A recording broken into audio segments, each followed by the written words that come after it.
নফল ইবাদত সাধারণত যার যার সুবিধা অনুযায়ী ব্যক্তি পালন করবে।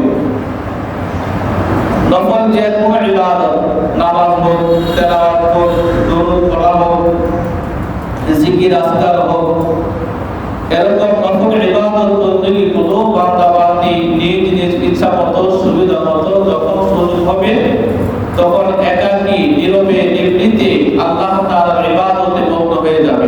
এটা হলো বিধান নফল ইবাদতের বেলায়। সারা বছর যারা তাহাজ্জুদ পড়ে, নফল পড়ে, নফল ইবাদত করে, তারা তাদের মতো করে এই ইবাদত বন্দেগী পালন করবে। নবীজি এভাবে পালন করছেন। নফল ইবাদতের ব্যাপারে কাউকে উৎসাহ দেওয়া যায় কিন্তু কাউকে তাকিদ দেওয়া যায় না। খেয়াল করেন, নফল যে কোনো ইবাদতের ব্যাপারে উৎসাহ দেওয়া যায়, কি দেওয়া যায়? উৎসাহ দেওয়া যায়, কিন্তু তাকে নির্দেশ দেওয়া যায় না, তাকে তাকিদ দেওয়া যায় না। বা কোনো ব্যক্তি নফল ইবাদত যদি কেউ নাও করে তাকে তিরস্কারও করা যায় না। কি করা যায় না? তিরস্কার করা যায় না, তাকে কষ্ট দেওয়া যাবে না বা তাকে কঠোর কথাও বলা যাবে না, তুমি কেন এই কাজটা করলে না।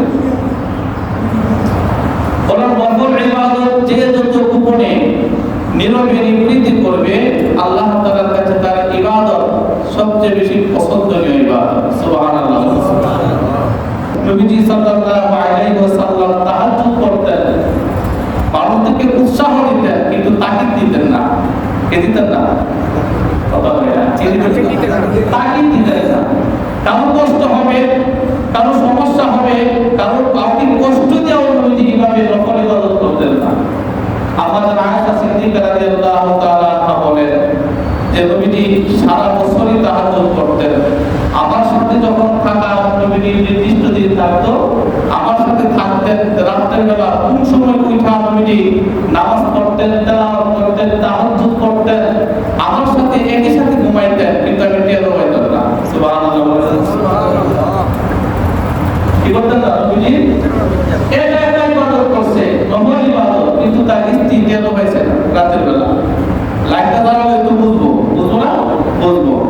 আমাদের আয়েশা সিদ্দিকা রাদিয়াল্লাহু তাআলা আনহা বলছেন যে নবীজি ইবাদত করছে, আপনি টেরও পাইতাম না। ঠিক তদ্রূপভাবে ইবাদত, নফল ইবাদতের ক্ষেত্রে এমন ভাবে করতে হবে যে ইবাদতের কারণে অন্য কোনো মুসলমান ভাই অথবা বোন যেন কি না হয়, কোনো সমস্যা না হয়। একাকী নীরবে নিবৃত্তি কাউকে কষ্ট দেওয়া ছাড়া ইবাদত করতে হবে। কিন্তু আমাদের আয়েশা সিদ্দিকা রাদিয়াল্লাহু তাআলা আনহা বলেন, যখনই রমজানের শেষ দশক চলে আসতো, রমজানের শেষ দশক যখন চলে আসতো, নবীজির অবস্থা ভিন্ন হয়ে যেত। যে নবীজি সারা বছর নফল ইবাদত বন্দেগী করতো, আমরা কেউ টের পাইতাম না। যদি কোনো সময় ঘুম থেকে উঠতাম, চোখটা খুলতাম, একটা নবী নামাজ পড়তেছে, তেলাওয়াত করতেছে, নবী করিম সাল্লাল্লাহু আলাইহি ওয়াসাল্লামের যখন রমজান মাসের শেষ দশক চলে আসতো, তখন তার অবস্থা কি হয়ে যেত?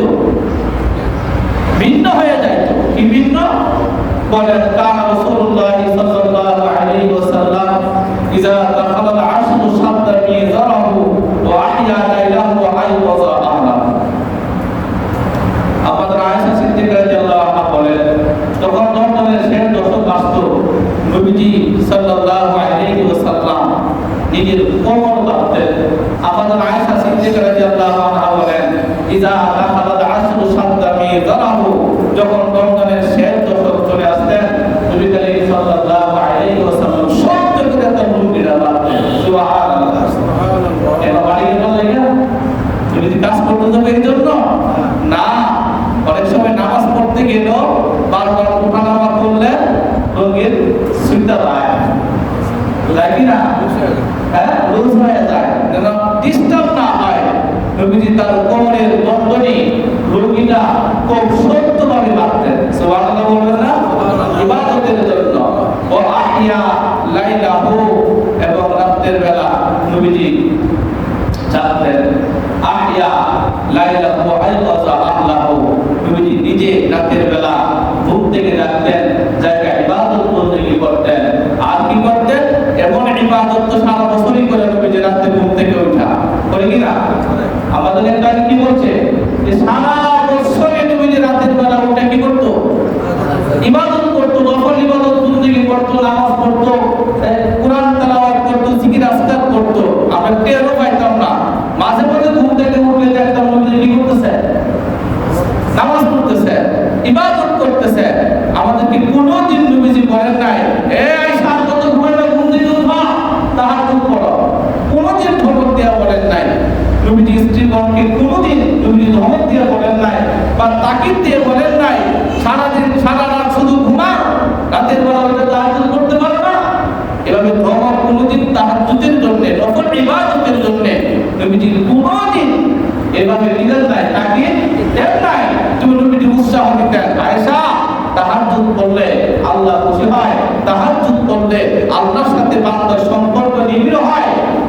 তাহাজ্জুদ করার বিষয়ে নবীজি ফজিলত বর্ণনা করতেন সুবহানাল্লাহ বলেন রাতে একাকী নির্বিঘ্ন ইবাদত করার বিষয়ে নবীজি ফজিলত বর্ণনা করতেন সওয়াব কি হতে পারে উপকার কি হতে পারে এগুলো বর্ণনা করতেন বর্ণনা করলে পরে নবীর স্ত্রীগণ যখন বুঝতেন এত এত সওয়াব সাহাবায়ে কেরাম যখন বুঝতেন এত এত সওয়াব তখন আর কেউ কাউকে রাগা লাগে না কেউ কাউকে আর তাগিদ দেওয়া লাগে না নিজের ইচ্ছেতে তার রবের সাথে কথা বলার জন্য একাকী নীরবে নিভৃত রাতের বেলা ঘুম থেকে ওইটা তাহাজ্জুদ করতেন জিকির আজকার করতেন কোরআন তেলাওয়াত করতেন বলেন সুবহানাল্লাহ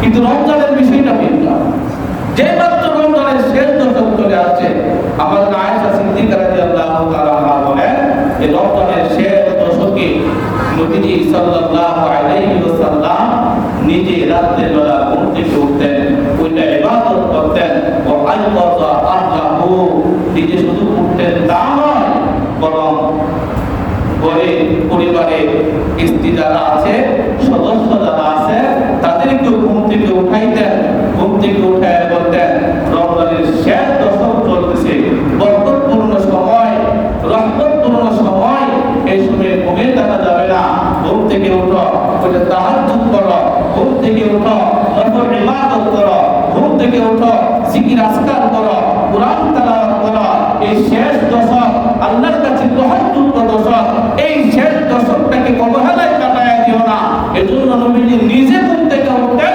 পরিবারের সবাইকে ঘুম থেকে জাগাইতেন সুবহানাল্লাহ তাহলে বুঝতে পারছেন নফল ইবাদত কি করা লাগে গোপনে করা লাগে কিন্তু রমজান মাস শেষ দশক নবীজি নিজে ঘুম থেকে উঠতেন তারপরে তার পরিবারের সবাইকে কি করতেন জাগাইতেন জাগায় বলতেন আর ঘুমায় না ঘুম থেকে উঠো তাহাজ্জুদ করো বা রবের সাথে কথা বলো রবের কুদরতি পায়ে সিজদা দাও জিকির আজকার করতে থাকো আল্লাহর ইবাদত বন্দেগী করতে থাকো